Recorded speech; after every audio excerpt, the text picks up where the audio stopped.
Bayangkan kalau kiamat tiba-tiba terjadi. Begitulah agaknya terkejutnya kita. Kiamat terjadi tapi belum sempat berbakti kepada orang tua.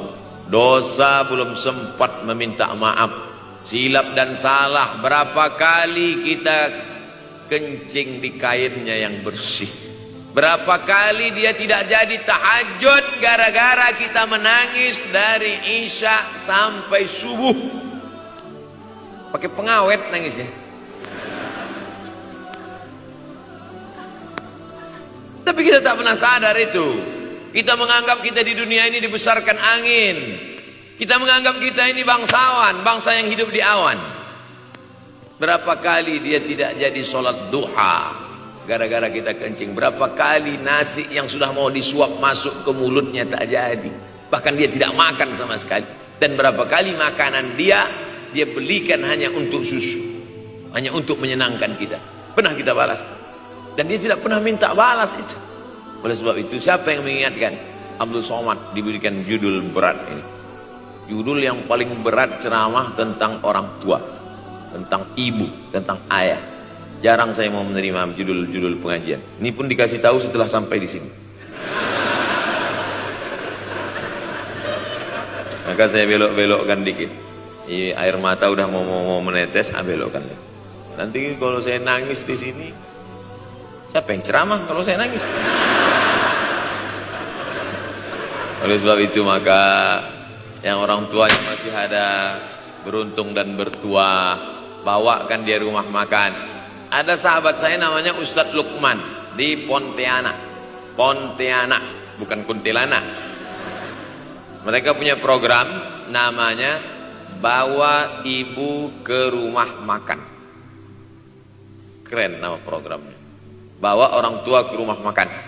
Nanti hari libur adik-adik, anak-anakku sekalian libur, bawa ayah, bawa ibu ke rumah makan.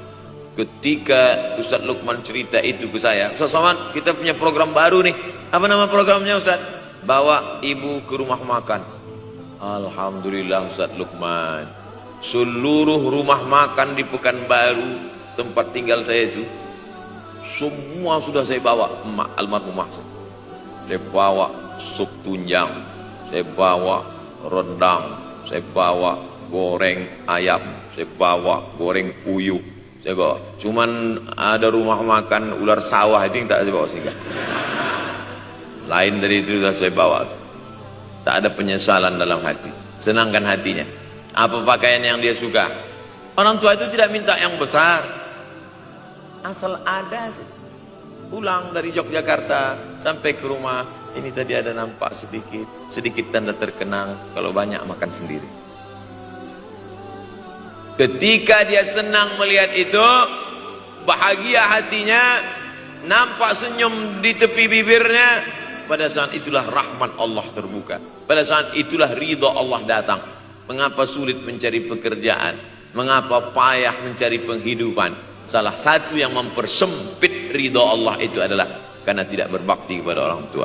Oleh sebab itu maka judul tema yang diberikan birrul walidain, berbakti kepada orang tua, bahagiakan. Ini ada juga ini anak-anak yang sudah sukses ini, papa, mama sudah meninggal, papa jangan risau, silakan terbang ke Yogyakarta, ada adik di sana. Silakan terbang ke Surabaya, ada kakak di sana. Silakan terbang ke Kuala Lumpur, ada keluarga di sana. Jangan hiraukan. Kata bapaknya, kalian terbangku saja kalian pikirkan. Kemana aku hinggap tak kalian pikirkan. Ada sebagian orang ketika ibunya meninggal dunia, marah dia, mengamuk dia anggap kebahagiaan itu sudah hilang. Padahal membahagiakan orang tua dua-dua adalah tanggung jawab kita. Kalau dua-duanya sudah tidak ada Pak Ustadz, masih ada keluarga. Ada keluarga.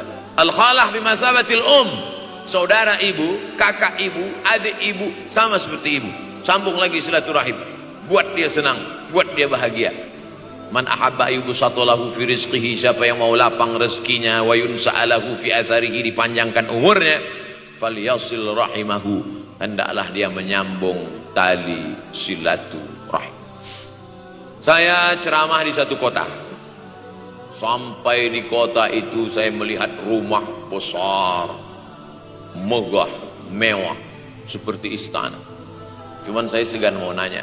Gak mungkin saya tanya, Pak, ini hasil dari apa? Saya tengok, saya ingat. Kawan-kawan saya yang ikut ke situ seperti ngelihat kucing semuanya. Besar, mantap. Setelah duduk, makan, habis makan, minum. Habis itu Sohibul Bait yang punya rumah pun cerita. Ustadz Abdul Somad, iya Pak. Dulu ini hanya bambu-bambu yang dikasih daun, yang dikasih terpal. Tempat apa Pak? Tempat ibu saya buat pengajian. Setiap tahun dibuat begitu. Pasang tiang-tiang kayu, pasang terpal, daun-daun, pengajian ramai. Sampai akhirnya saya berkata, Bu, pengajian kita hentikan saja, stop. Saya tidak sanggup lagi pasang tenda, pasang terpal ini. Tapi akhirnya apa kata ibu saya?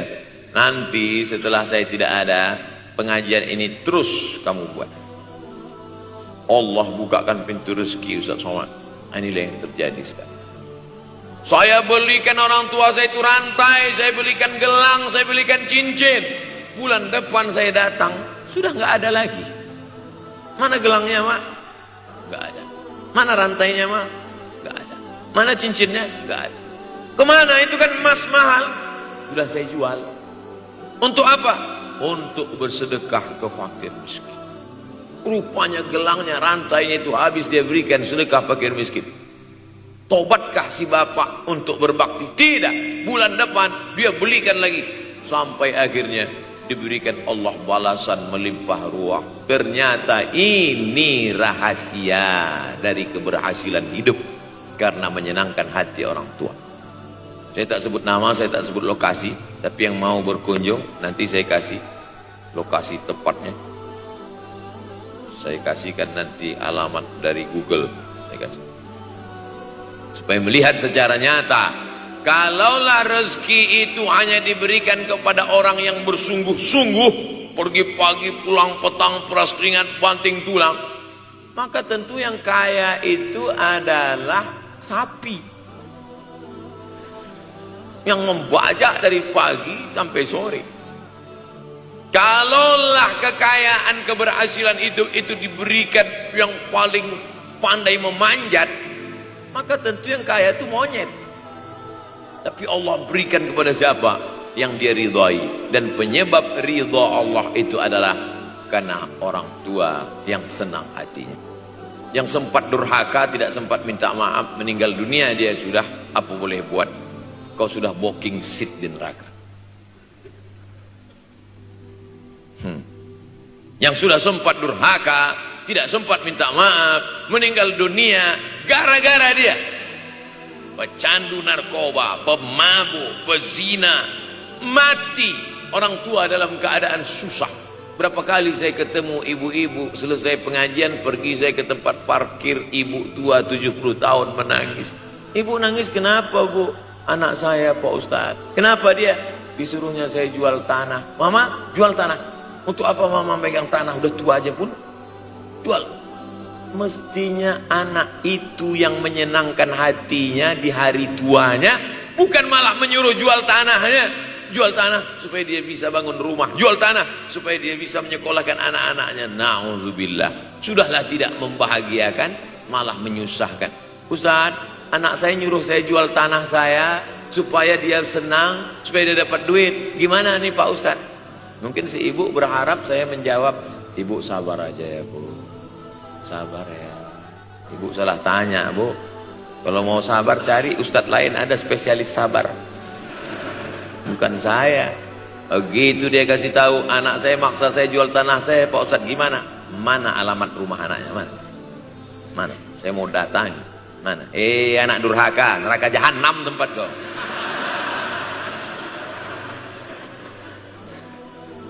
Tak mau dia ngasih alamat. Rupanya dia takut nanti anak saya malah marah sama saya, Pak Ustadz. Saya kasihan. Mudah-mudahan Allah berikan kekuatan pada ibu.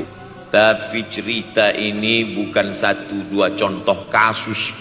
Ternyata zaman sanggup memperkarakan pengadilan hanya karena sebatang pohon kayu.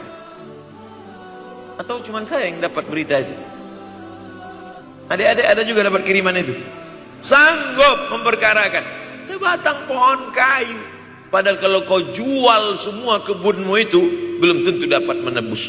Datang seorang laki-laki mengadu kepada Nabi Muhammad SAW. Ya Rasulullah, ini bapak saya ini kurang ajar sekali. Bapaknya kurang ajar? Diambilnya harta saya ya Rasulullah. Gimana ini ya Rasulullah? Apa kata Rasulullah SAW? Anta wa maluka li abik. Anta sampai ke tempat kita jadi ente. Anta wa maluka, ente, harta ente, li abik, punya bapakmu. Jangankan hartamu yang di rumah itu, dirimu pun punya bapakmu. Nabi membela, seolah-olah Nabi berkata, apa yang diambil itu belum ada apa-apanya dibandingkan melepuh kulitnya untuk memberikan engkau sesuap makanan yang halalan thayyibah. Orang yang durhaka pada orang tuanya, insya Allah anaknya juga akan durhaka kepada dia. Oleh sebab itu maka jangan pernah durhaka. Kalau sempat durhaka lalu kemudian meninggal dunia dia Pak Ustaz, sudah meninggal pun tetap masih bisa berbakti. Pertama dengan doa, kedua dengan sodakoh. Kalau kebetulan rezeki banyak sodakoh. Kalau tidak ada rezeki melimpah, doa. Bangun malam, Rabbi firli wali walidayya warhamhuma kama Rabbi firli, ya Tuhanku ampunkan aku, wali walidayya, ibu dan ayahku, warhamhuma, sayangi mereka berdua, kama, sebagaimana Rabbayani shaghira.